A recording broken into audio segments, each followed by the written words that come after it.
Let's get down to the basic presentations. 10 after 4.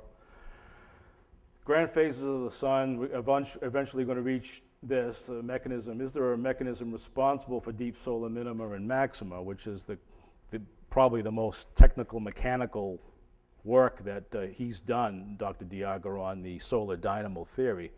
And at first I'm going to show you a summary of the sun from the dynamic point of view. Well, first, when we see the sun, we have to notice that this is, you'll see these flat images of that. It's called the photosphere. And that's sun image for the purposes of study. However, this is what it really looks like. If you look through any type of, you'll see generally something like this. When you look at it in the sky, you'll see, if you can just see it from the outer view of your eye, you'll see that it has all of these points coming off it. And there we have another one, which is Alpha Centauri, I believe. So these are real suns. This is ours, and that's the closest one to us in light years. So it's good to keep that in mind as we proceed, and also to think about the sun in terms of its magnetic properties. First of all, the Earth was first discerned to be some kind of a magnetic entity by William Gilbert back in 1600. So, and these are actual images from his book, Diamagneti. And as you can see, there's a sort of a polarity going on there. Well, it took a few hundred years, and then they started to understand that the sun itself is also governed by magnetic properties. So the sun's polarity flips. It actually goes every 22 years into a different polarity. But the actual sunspot cycle you'll see going up and down, and the usual minimums and maximums of the sun last 11 years. But the Hale cycle is actually a doubling of that. And when a new sunspot cycle begins, that polarity is reversed. That's how the solar scientists know a new solar cycle has begun. They saw that happened in 2008 for sun cycle 24, which is the current one. Sunspots start moving in a different reverse magnetic way. So also the sun's a dynamic fluid magnet. Here we have some interesting things going on. This blue link here is actually a poloidal loop. That's a minimum charge. And here in the middle called toroids or donuts, they're actually the sign of a maximum charge. And one links onto the other. The minimum rather, actually sort of excites the action necessary for a maximum effect to hit on a normal basis. And here we have, this white line is actually the flow probably of alpha N waves going down underneath the surface of the sun and erupting, and it causes some kind of a current flow, and then it reverses. It's like just like a magnetic flip.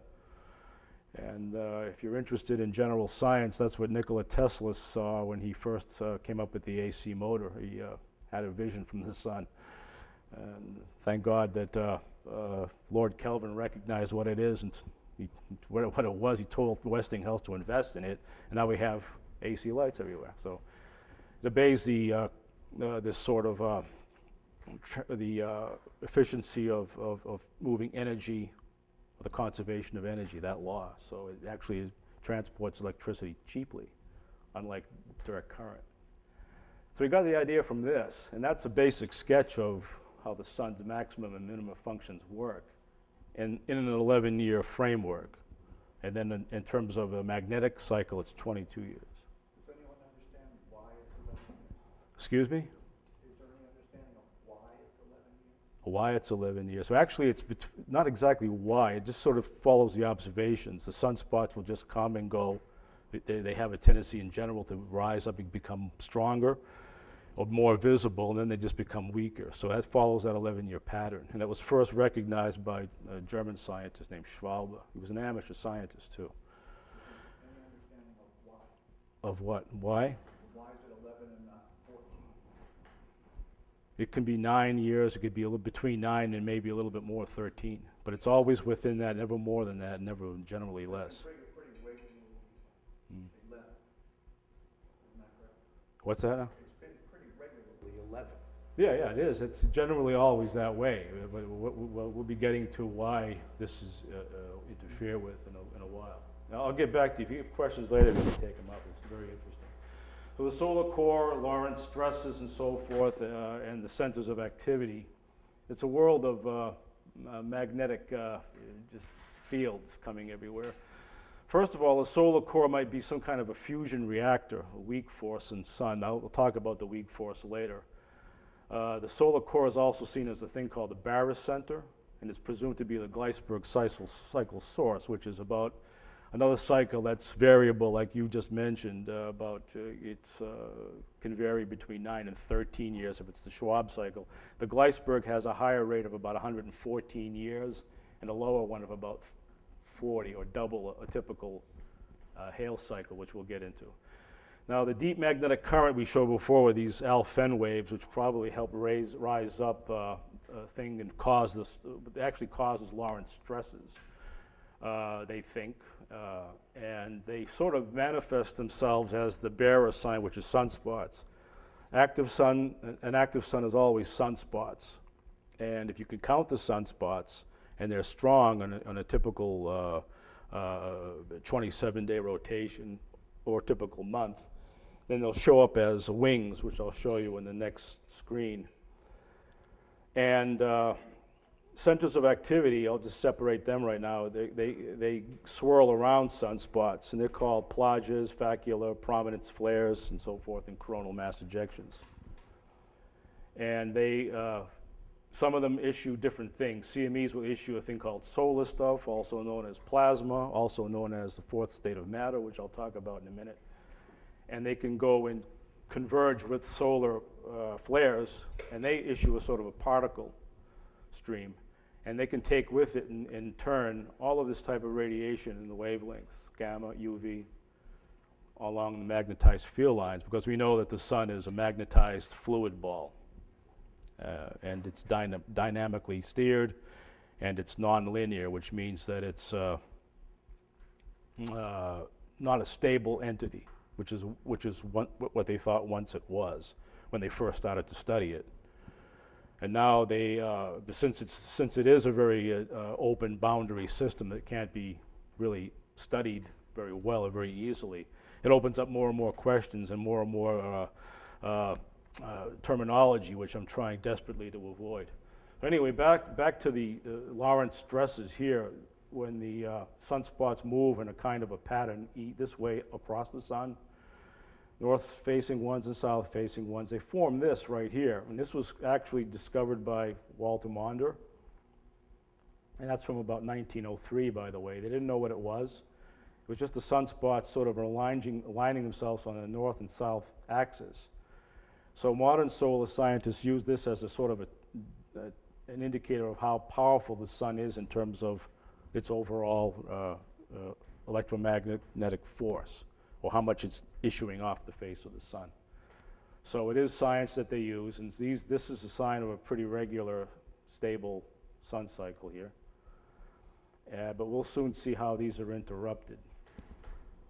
They call them butterfly wings. It's actually very old, but it's new to people who don't really see it. Anyway, this is a kind of a pastiche, or a sort of just an unrealistic cartoon of all of these things. You first of all have sunspots, which aren't very well shown in here, but you have here a kind of a coronal hole, and you have, or maybe a flare hole, and they work together sometimes, and this will come out like in a spiral form. They actually know that the plasma comes out in a spiral form, and at the same time it can be carrying particles from the flare, as well as have the wavelength force of the plasma with the CME, and that can go right at Earth, non-linearly, that is to say, not always predictably. Sometimes it's super strong and it goes way past Earth. Sometimes, most of the time, they're weak when they hit us, and sometimes we can get hit by a big one, which I'll talk about later. And they can carry all of that together in one big sweep. Out here we have the coronal, which is called the corona, and that's pushed out by the solar wind, and it is X-ray in its makeup. It doesn't consist of any gamma radiation or any UV. And it's actually hotter here. And if the sun distance is about 93 million miles from us, which it is, this might be, say, 200 million miles out from the surface of the sun. And when I say surface of the sun, I mean the quasi-surface. It doesn't have a surface. It doesn't have a boundary. It's not round like the first picture we saw. And down here we have the Earth, and and the Earth has its own kind of magnetic sheath, a little bit like the sun has some kind of a magnetic hydrodynamic sheath. And this gets pushed back or actually loosened up according to the relative strength of the sun. And that generally affects all the other planets in the solar system too, to some extent. And here's another one, more close-up of centers of activity in case you were interested. That's the sunspot. Those are the big ones. They get the penumbra and all that. They're pretty big. It's a group. But off to the side, we have a blow-up of a thing called, that's actually called the plage, I believe, yes. And here we have facula, which is all small dots around the sunspots. And here is what we saw earlier, the CME/solar flare coming out, carrying probably some kind of Archimedean spiral. This is a coronal hole where prominences might come up. And these all carry up a lot more Gauss, a higher amount of energy overall than the sunspots do. So the sunspots, again, are just bearers of a higher sun activity. They're not really issuing much energy themselves. It's all that stuff around them. And we can assume that all that stuff around them will be there if there's more sunspots. And generally, the recording instruments show this. So plasma, what is it again? Okay, plasma, it comes out of CMEs. It doesn't obey any solid, liquid, or gas rules that we know on Earth. It's some kind of wavelength manifestation, and it's injected in vast amounts from the coronal holes. And being electrically charged, the plasma is an excellent conductor of electricity, which means if it reaches us on Earth with all of that stuff, those particles which can rip through satellites, it can reach 5 or 6, about a mile underneath the Earth to do what it did to the Hydro-Quebec's hydroelectric power source in 1989, which is to say completely burn it to a crisp. And nowadays we know enough when we have a flare coming, the solar space weather says, well, they're going to power down these areas, make sure they're less magnetically attractive in case a flare does hit. It can save a lot of money. So plasma is sent from the CMEs and SEPs are sent from the flares. And this is just a sort of a continuation of the last slide. They can come down into the ionospheric level together, and the field's carried along by it if of an X-class type. And X-class means they don't know how strong the flare is. There's M-class and other classes which can be measured. The X-class is generally something we can't measure because, once again, the sun is an open boundary system of a nonlinear nature, which it can't be predicted what it will do when it comes that way, so what exactly the destructive level is. But to watch out for it is a different thing. It's mainly the magnetic fields being pushed fast with that fluid. And those fluids don't obey any solid, liquid, and gas laws that we know that can do the damage, according to Dr. Diaga. So, yeah, which radiation again? Just a quick shot. This is what we see every day. This is our, between, I think, 480, 380 and 7, something like this. This is the visible wavelength of light. But then again, we have all this other stuff around it, and that comes from the sun. I just more or less pointed that out. We all know about this, but we don't know the details of it, especially ultraviolet radiation and the different levels. We'll get into that in the next set of slides. So these are all released from the centers of activity as well. So there's a radiation aspect to all of this magnetism. And we're just starting to learn more and more about that now. So ultimately, the last picture in this set of slides shows what the sun does. It creates a kind of a sac around it like this, kind of a concave sac. The sun, it's called the heliosphere. It projects itself out into space or into the interstellar medium.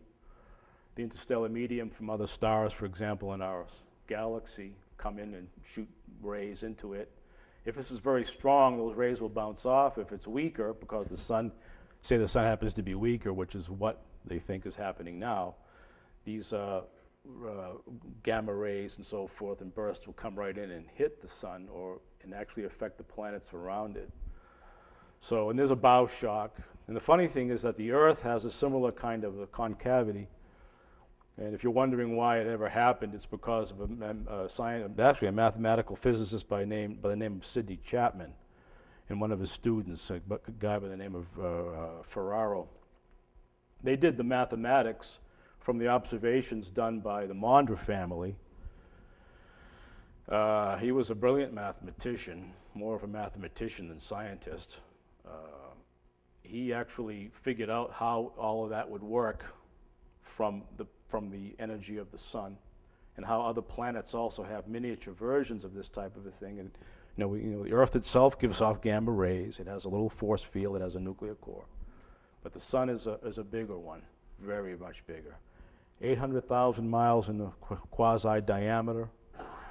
The picture of the Earth is just like a small ball. Like here, there's a small ball here, and then that's the sun. And I want to emphasize, but whatever this image implies, such as a steady and constant flow rate, it's vital to know that the flow rate of the stuff is nonlinear, not even and not steady. So it's kind of like a gas balloon that's going out and in all the time, and to measure all of that gas and the magnetic electricity, and so it's almost impossible to do.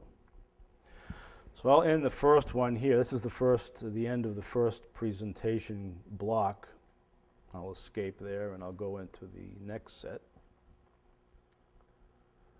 part 2. And we have the slideshow. Again, we have the same block, but now we're talking more about what Dr. Diaga has done. So the next 40 slides or so will be a little bit of a more detailed look at what the dynamo does from his perspective. So this is just a list of what he's done and where he's been. These medals right here for astrophysics are all scientific, like I pointed out earlier when we got started. And now he's quite retired, and he's going to celebrate his 94th birthday in 2 days, so happy birthday, Keith. These are the publications, the relevant ones that I had used for the book, and some of them talk about solar activity and influence on climate, solar forcing of the climate, episodes of global warming and so forth, and the forthcoming grand minimum paper, which was actually written in 2010. This is actually the page numbers right there. So then he wrote a forecasting of he wrote an updated version of that, which sort of goes back on his idea of what the next minimum phase will look like. We won't go into the details there, we won't dwell. Okay, the grand solar minima, maxima in our Earth. Now we have a kind of a butterfly diagram, if we remember that one. Now we have holes in it, and I put those holes in myself, so it's just an arbitrary picture. But if you look at the years here, 1640, 50, all the way to 1720, they get a little bit better. That's the entire Maunder minimum, and that's the way it may have looked if they were recording that type of data back then. And that was all reconstructed by a woman named Elizabeth Nesme Reams, who actually took actual data from that time and reconstructed it using butterfly diagram studies and came up with a better picture. And here we got a picture of the solar interaction with the Earth's magnetic field, a magnetosphere we'll call it. So that's a NASA image. I got a lot of NASA images in here, and I have credited them wherever I could. So, okay, tacos are inclined to taste good. I want you to remember the taco is a good thing, and it's inclined to taste good. Well, with pepper sauce, we'll leave the pepper sauce out, but just remember taco, taco. And the sun goes through regular minimum and maximum periods, which can be what we called before the Schwab cycles, the 11 years, 9 to 13. And they can continue like that for any number of years, and we don't know why. This right here is a sort of a slow, lazy loop showing a typical 11-year up and down cycles with the magnetic. You have to see that, and it's what we would call a normal. It had actually occurred probably between 1724 and 1924, according to Dr. Diaga. So there you go. You got your 11-year cycles, and the magnetic cycle flip every second cycle. Well, Barry White. What are you doing this? He's the center of attention. Barry's center, Barycenter, and Tycho Klein. Just remember those two. We'll get into that in a moment. So then the sun goes through the irregular extended minimums and maximums. And what happens here is that you have this sort of cramped in. You had like a looser sheath before. Now it's sort of like that, like as if something is put two bookends and squeezed the amplitude cycles up higher.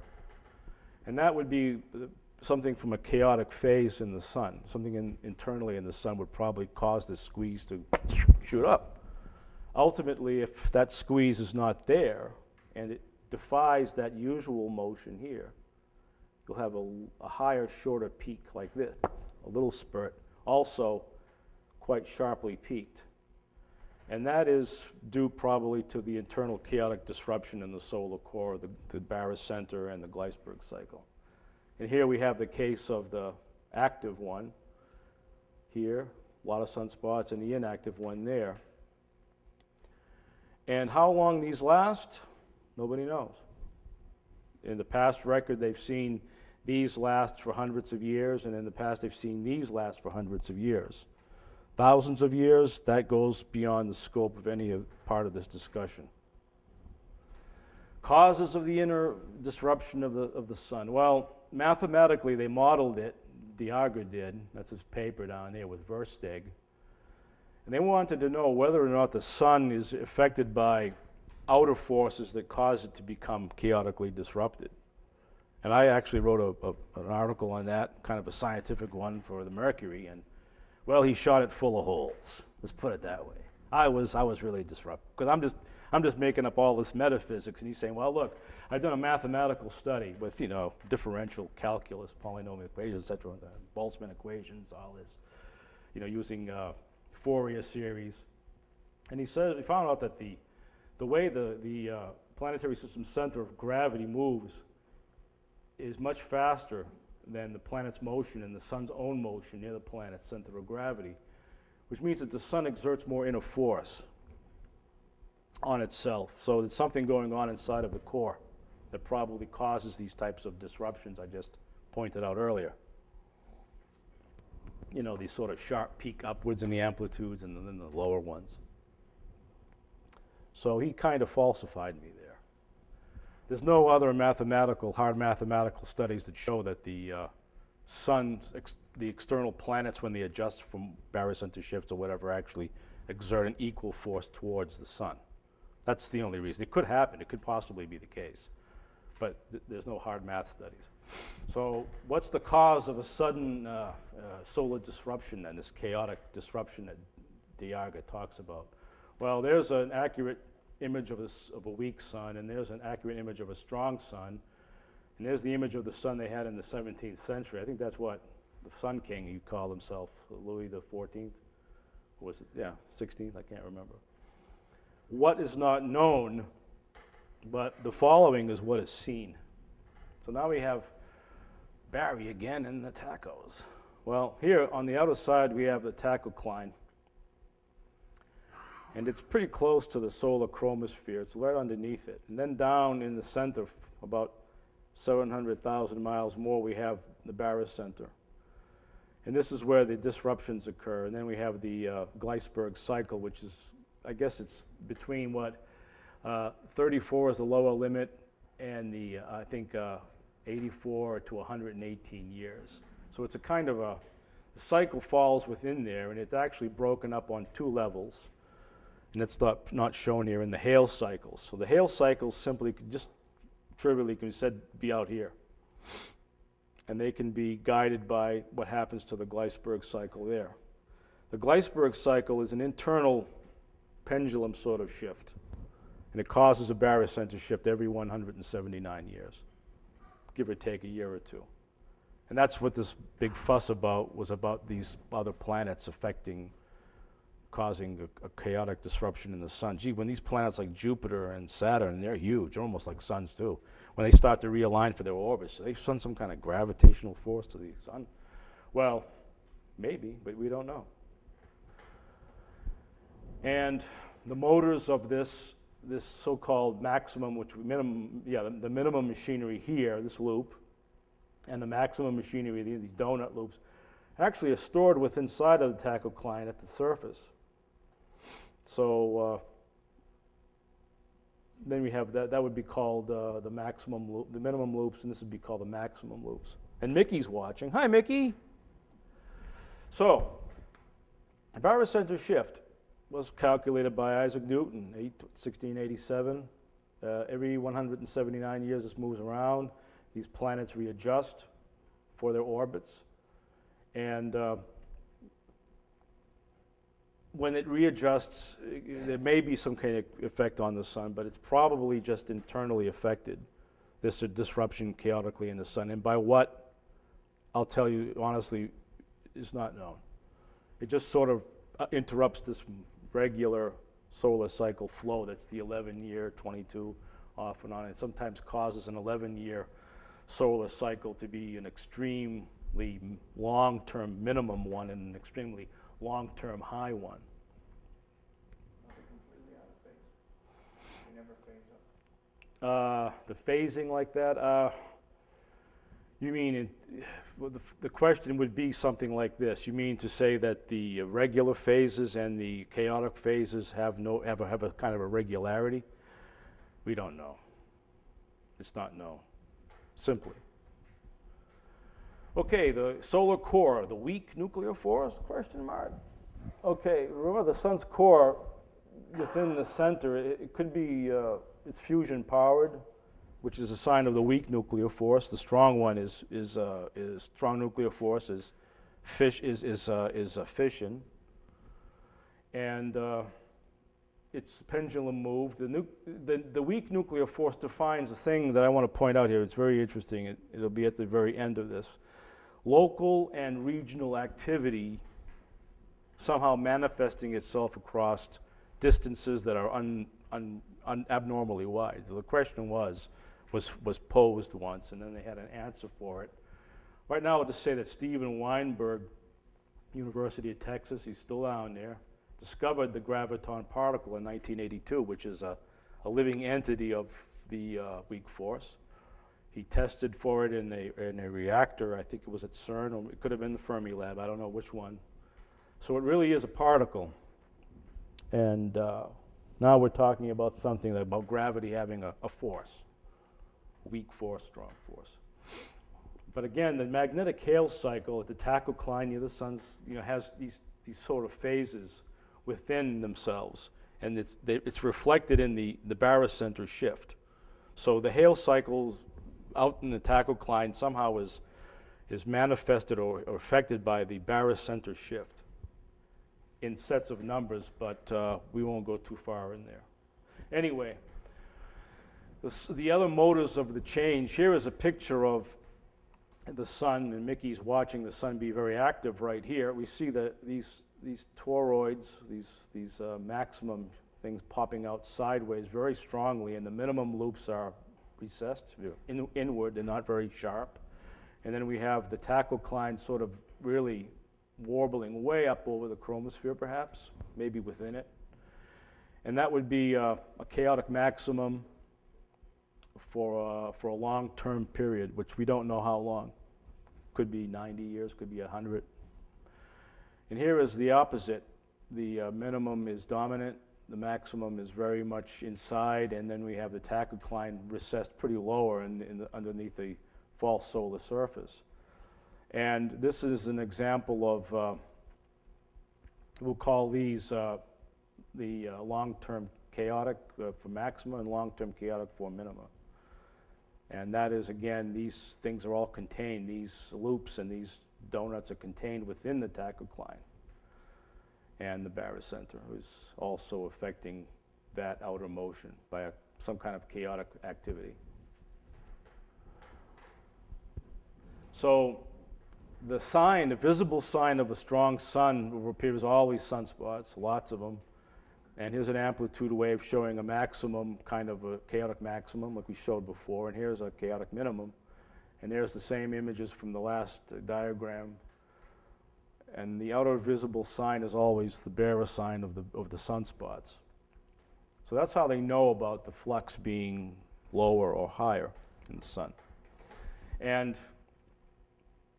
not to confuse it too much, but in regular solar and maxima, it would look something like this too, and regular solar minima look like this.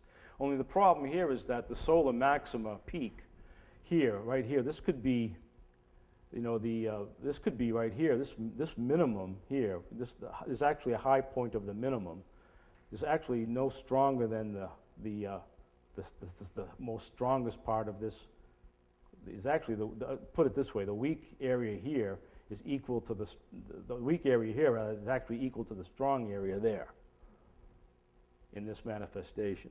That which is really one of the funniest things. And he pointed out also that the baseline is always the same. When you have a normal cycle, the baseline between these loops is very long. It lasts for hundreds of years. So that's how we know it would be a normal period, which we'll see more of in a minute. So these are solar cycles. And this is, again, right here we have on this line, this abscissa as it's called, is the sunspot count per day. And here we have the whole period of the cycle of 11 years. This one started in 86 and it ended 11 years later. And here we see a lot of daily sunspot count is way over, say, 100, which is there. Most of these down in the earlier part of the rise towards the maxima were already quite strong. And you can see the flux is drawn out over a longer period, and the maximum sunspot counts are really high. And it continued into the next cycle, which was cycle 23, although it's a little bit lower. And here it was taking this long flux loop out to where we are today in sunspot cycle 24. And that's what they mean in one respect by weakening Schwab cycles, the 11-year cycle, because here it's stronger and there it's a little bit less, and then we go to the next slide. Well, actually, I'm going into 1913 for it's a little diversion, but anyway, it's not a mystery that even the solar writer for the Sky and Telescope, Monica Young, says that the number of sunspots decreased over the past few decades. It's shaping up only to be half the strength of that seen in 1990, which is somewhere in cycle 23.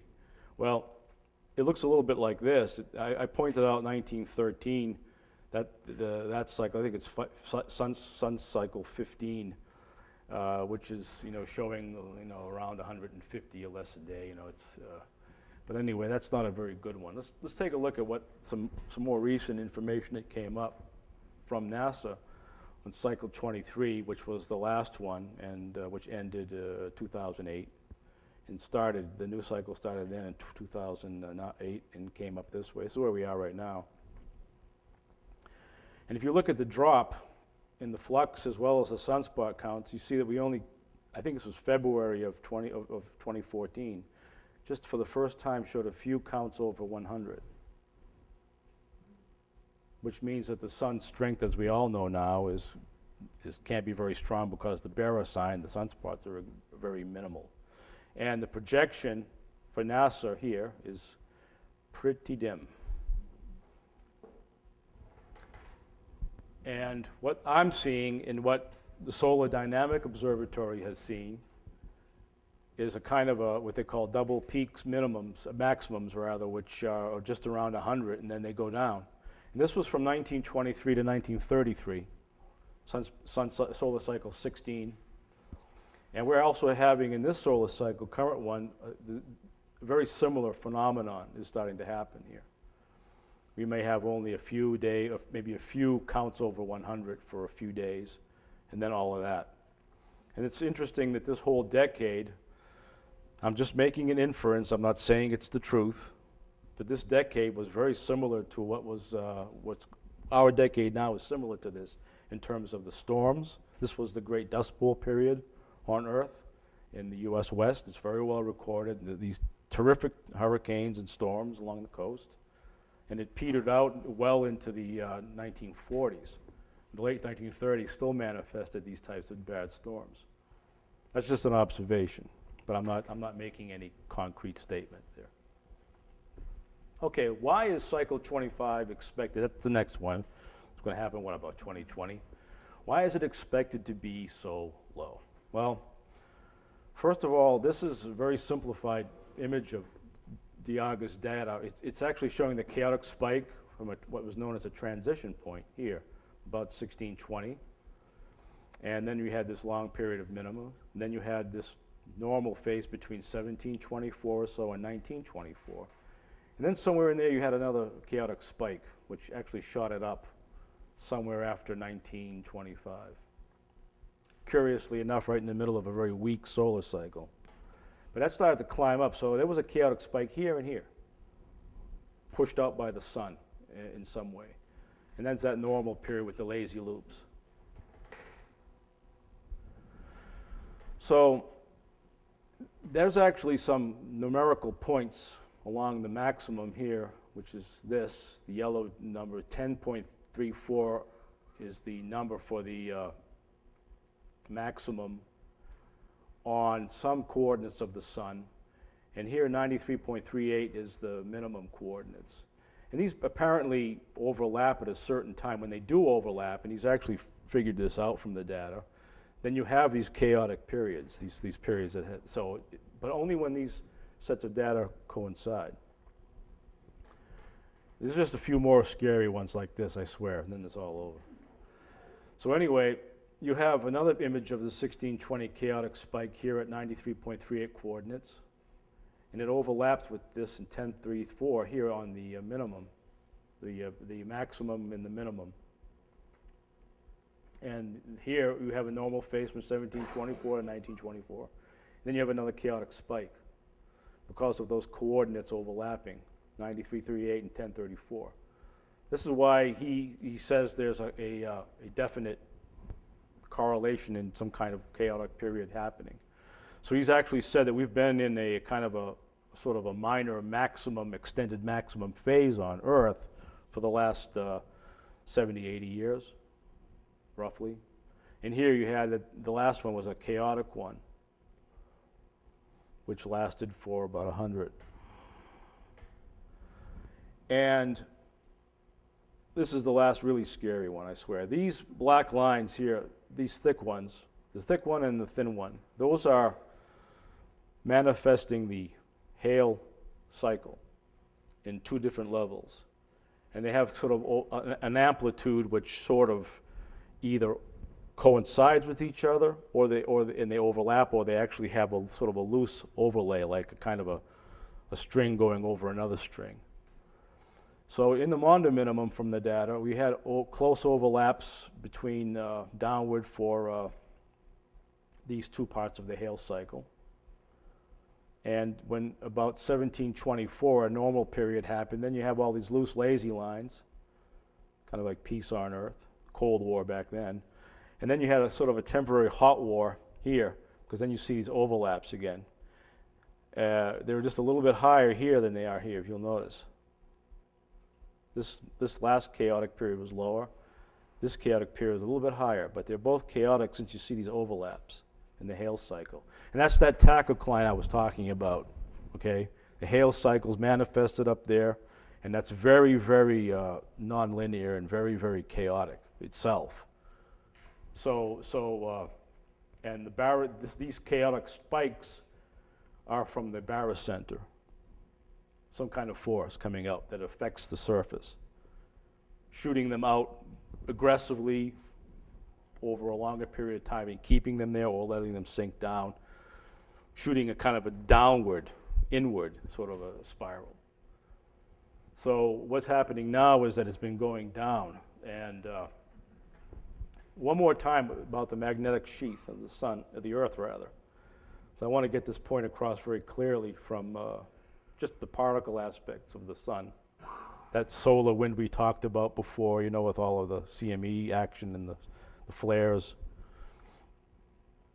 This is an actual picture of one, more or less designed, I think, shown by satellite reconstruction from data. This is what it looks like when it's imaged out. you have this cavity around the Earth, which is kind of a protective sheath of the magnetic protective sheath of the Earth. And then the solar wind hits it, and if it's strong enough, it flattens it back much further here. The magnetic sheath goes almost like that. And the Earth's closeness to that sheath is very, very thin. That's when the sun's very strong and the particles just shoot right past it.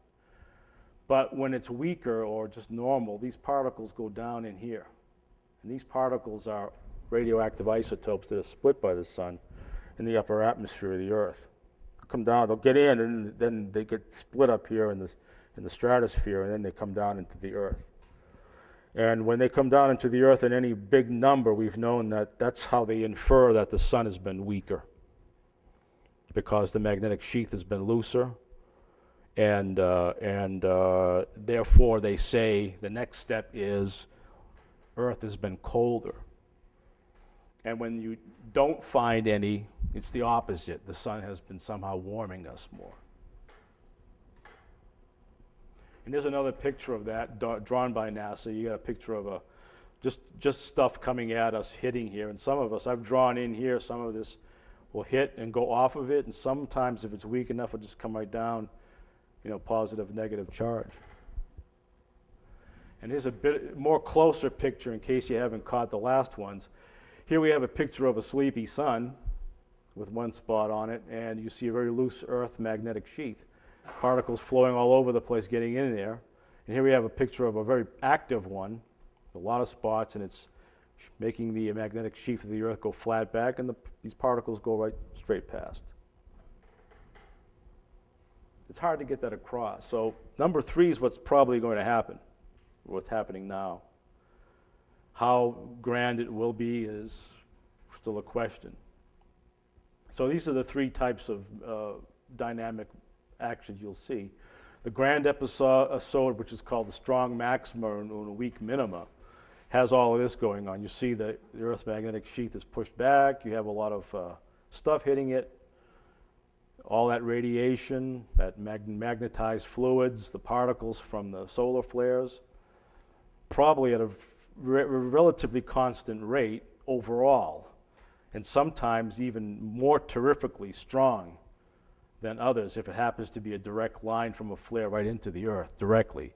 And that's pretty rare, actually, since given the false circumference of the sun, most of this stuff just goes right out into space, and very rarely do we get hit by something really bad at the wrong side of the Earth at the right time. And here is a regular phase, which is kind of a semi-open space, a lot of stuff coming. This is probably characteristic of regular maxima and minima, typical 11, 22-year cycles. But 3 is when the sun is weak. And here we see that our magnetic sheath is also weak, and these particles creep right in. And these can last for years. The so-called Dalton minimums, which are not grand phase minimums, happen for 10 or 15, 20 years like this. But sometimes they can also be lasting for 50 to 100 years. Up here, it's the same thing with the hot weather dynamic, you might say. It can be hundreds of years, like during the medieval maximum was over 100 years. If you go further back into deeper time, it's called the Holocene maximum, was for a couple of 100 years. Yeah, question? Quick question. Yeah. So the grand phase, the very weak, what would happen on Earth Well, during a phase like that? it's a lot of things. What happens generally is a degradation of the of hemispheric weather, north and south. This would be characteristic of the Maunder minimum, the subject of the first book. It was pretty well documented at that time. This is the beginning of the scientific age, literate people and so forth. They were keeping good diaries or making solar spot measurements. So they think it's a degradation of the weather, but it's not the only thing. I don't want to make any. It could be relative too. I'll get to the end of it. You'll see how relative it is when I show the last couple of slides, because some people have taken liberties with the science, and they've written scare books about how the cold sun is one of them by guy named Casey. And these same guys will make, they make large institutes and so forth. And some of the stuff you'll read can be making a very bad scenario for reasons we don't really know or understand. So I'm trying to avoid jumping to the conclusion, which is why I'm spreading this all out very evenly. So, but let's look at other effects, like the CMEs we talked about carrying the solar flares radiation. If the Earth's magnetic sheath is weaker, it actually intensifies the power and force of these types of flares to hit us because we don't have that consequent magnetic sheath protection. So, and the other thing you're going to learn in a few moments is that these CMEs, for some reason, the power, when it's directed out, are not affected by a weak sun. The relative strengths of these things can still be so high, if it does hit the Earth at a particular time, can be extremely destructive, which is what one scientist by the name of Michio Kaku from City College of New York has been warning about. He's a popularizer. He's he's an astrophysicist, but he's also a popularizer and a very well-liked one, respected one. Has been talking about this truthfully, that yes, we do have, if we have a very weak magnetic sheath and we do happen to have a solar flare CME combination, which is over X class or something, and it just happens to hit us at the right time from a certain part of the sun, because it has to be on a certain part of the sun, usually on the magnetic night side of Earth, yeah, it'll be a tremendous blast and we have no protection. But these things, you have to underline the fact that they must be quite rare. And I'll talk about one of them in a moment. And here we are, CME flares not limited by the solar periods. I just talked about this. So one of these was in 1859. You may have heard about it. That's the big scarce story you'll hear a lot about solar flares destroying us. It was in solar cycle 10. Yeah, it was weaker. We had weaker solar flux back then. Actually, when you look at some of the reconstructed solar cycle charts I showed before. And it was hit on the night side. It was seen actually happening by a solar scientist, a really great one by the name of Richard Carrington. He actually was watching the sun on a screen in his observatory, and he was doing something else. He came back and saw this huge white flash happen on his screen. He just at the very end of it, he looked at it, and he saw a sunspot group going by, and the light seemed to have emanated from it, because they have ways of watching sunspots on screens. It's been around for a long time. And 24 hours and then 48 hours later, they saw measured magnetic effects at the solar measurement observatory. They were measuring magnetic effects in the observatories then at Kew Gardens, which was one of them. And they wrote a paper about it. So what they actually witnessed was probably a CME/solar flare combo that really struck Earth. And it struck about 4 o'clock in the morning on the night side, the magnetic weak side of Earth, which is calmer period magnetically in the night side as opposed to the day side, because the day side you have all of that solar energy keeping away the power of something like a flare, a really big one. So actually it can actually hit us, but due to the nonlinear nature of these types of things, they're pretty rare. I don't want to go into the fact that, one could happen tomorrow. Sure, one could happen tomorrow, but so far, 1859 was the one that was really the worst. There was a writer by the name of Christopher Stewart wrote a whole book on that, I believe, in Englishman, about that year and that particular flare, detailing what had happened. I mean, in those days they had the glass covers for these types of telegraphs, and they had paper wrapping up wires. So these things shattered, ultimately caught fire, and people were running out of these buildings on fire. They had a lot of telegraph then. It was a big way of keeping in touch with each other about 10, 15 years before the telephone came along. So it must have just badly destroyed a lot of infrastructure at the time. You can imagine what something like that would do today to our global satellite web, the low geo orbiters, the space tourists that are going to be going up there pretty soon, all of these things we depend on. The fossil fuel pipelines are all electronically guided by grids that deliver things on time to us, which is all connected like a railroad station, and hydroelectronic dams, which we're going to be hooking up into New Hampshire pretty soon, probably supplying us with electricity cheaper as we get away from nuclear. So yeah, I mean, that's one of the reasons why I wanted to write the book, because of things like this. What do we know? How can we plan for space weather when these events happen? Which is why also I thought it was a very good thing that he's trying to identify some kind of a mechanism. And the mechanism, of course, was when these chaotic events occur, and we don't know when they occur. It's just to watch the coordinate overlaps between the minimum and the maximum.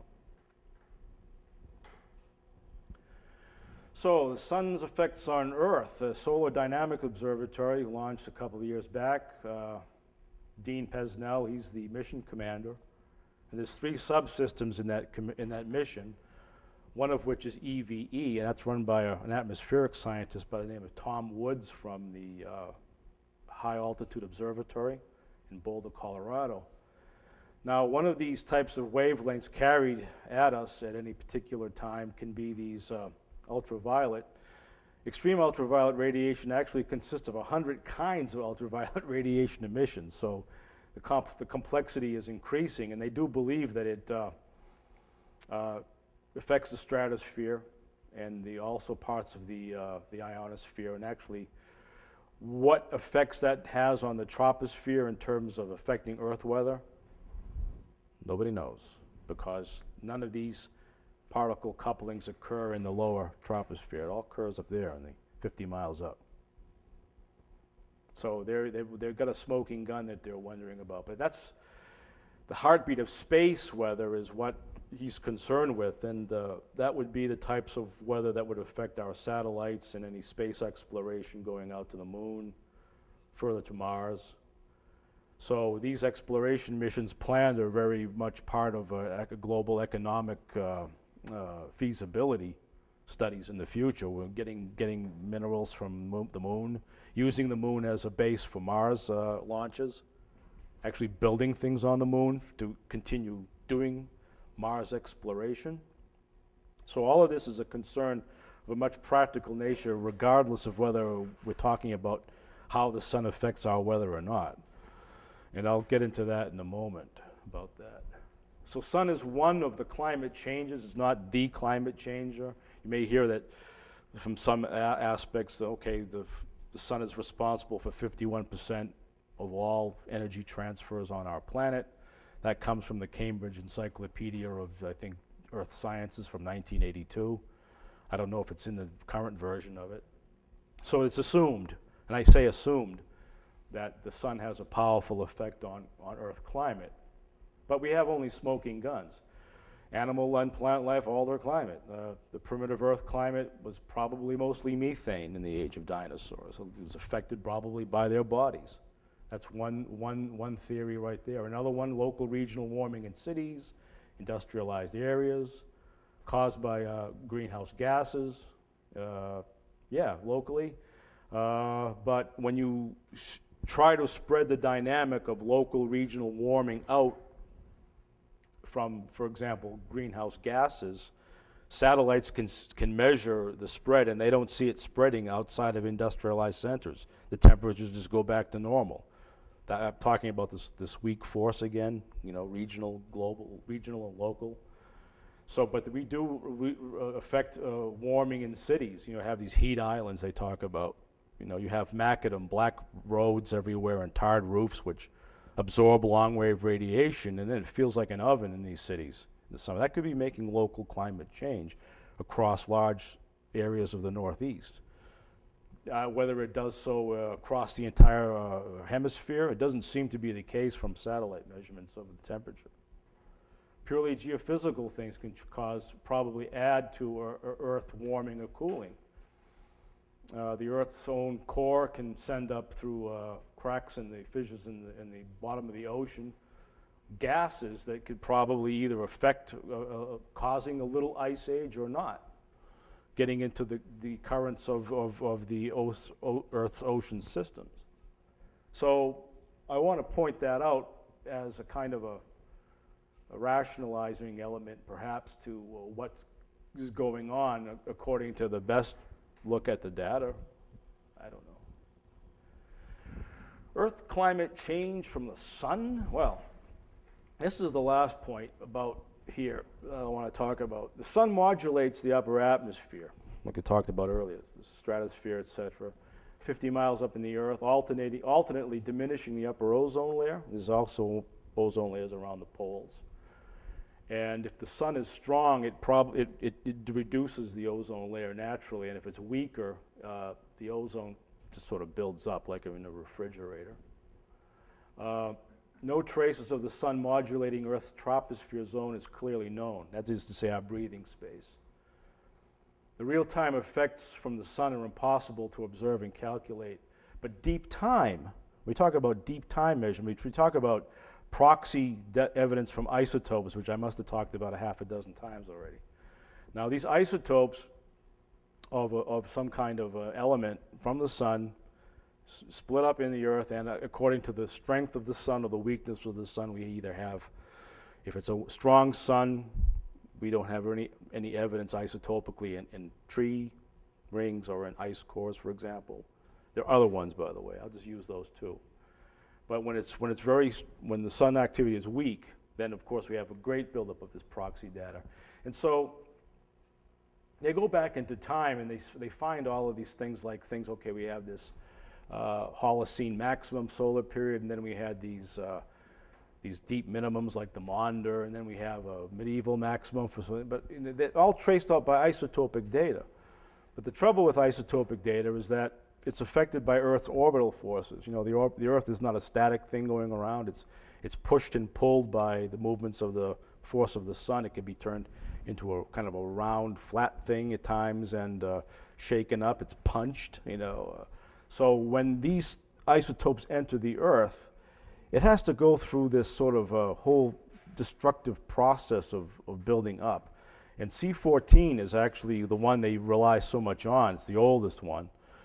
And it has some kind of residency time that goes over 150 years, and it's stretched out even longer. Beryllium-10, on the other hand, has some kind of residency of 5 years. It attaches itself to aerosols in moisture and comes straight down to the Earth. So, but still, that's the weakness of isotopic data, and that's why you'll hear people who criticize the natural influence of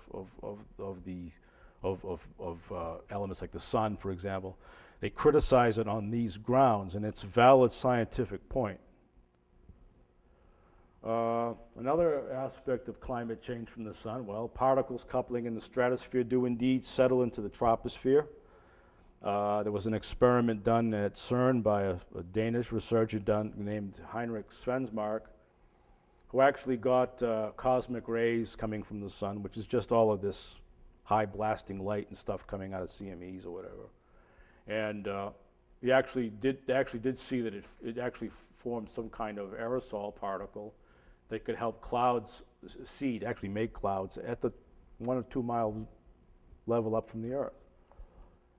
He did it.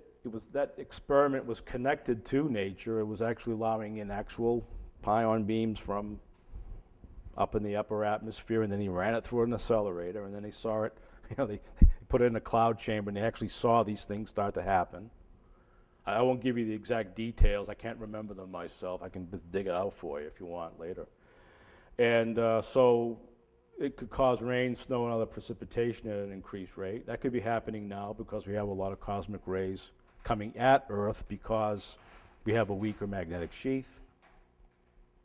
And then I talked about this at the very beginning about the sunspot low periods tied to stronger monsoons in the Pacific, which causes these sort of terrible rainstorms, but spread out unevenly, which, you know, causing some kind of regional local effect tied to low sunspots, and the rain might be just locked in a certain area for this abnormally long period of time, drowning an area, while meanwhile, down the coast, you know, there goes the Sonoma grape raising region, right? It just burns up.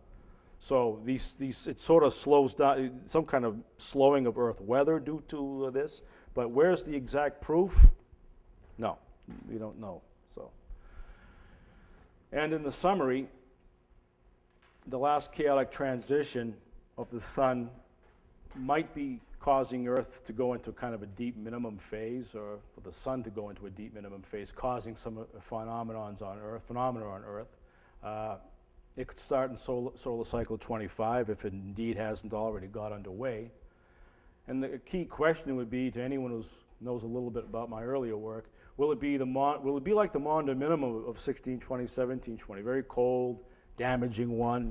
It's just very strong storms and so forth. Well, three things stand out that might lessen the impact this time. First of all, we might not have a little ice age. The Maunder minimum, as well as several other small minima, were affected during this period between 1350 and 1880, called the Little Ice Age, which was maybe a hydrological cycle around the Earth. Slowed ocean currents, not delivering warm air the right way at the right particular time of year. That was concurrent with a weaker sun. This time it might not be the case. Second of all, we could be in the beginning of we are in the beginning of a positive Hallstatt cycle phase. It's the C14 cycle I talked about earlier, 2,300 years.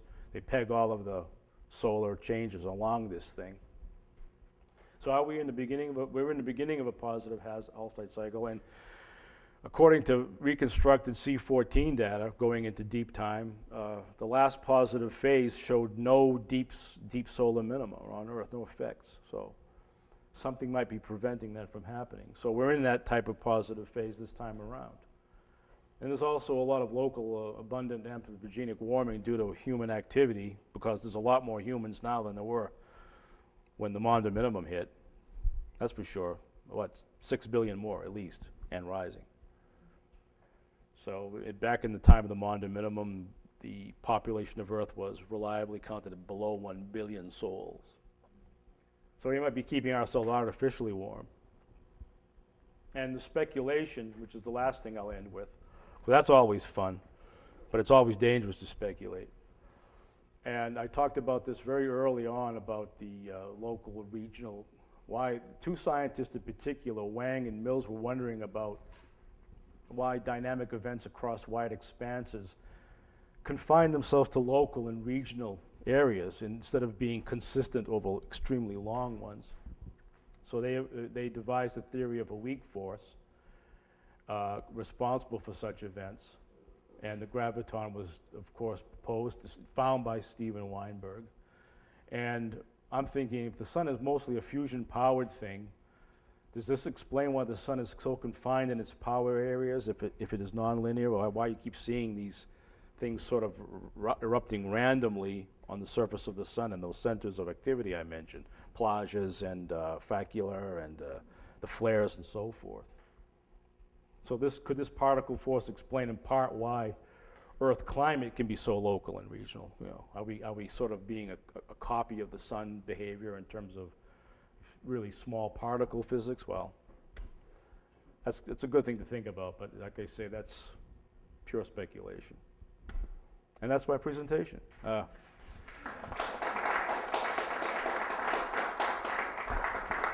you.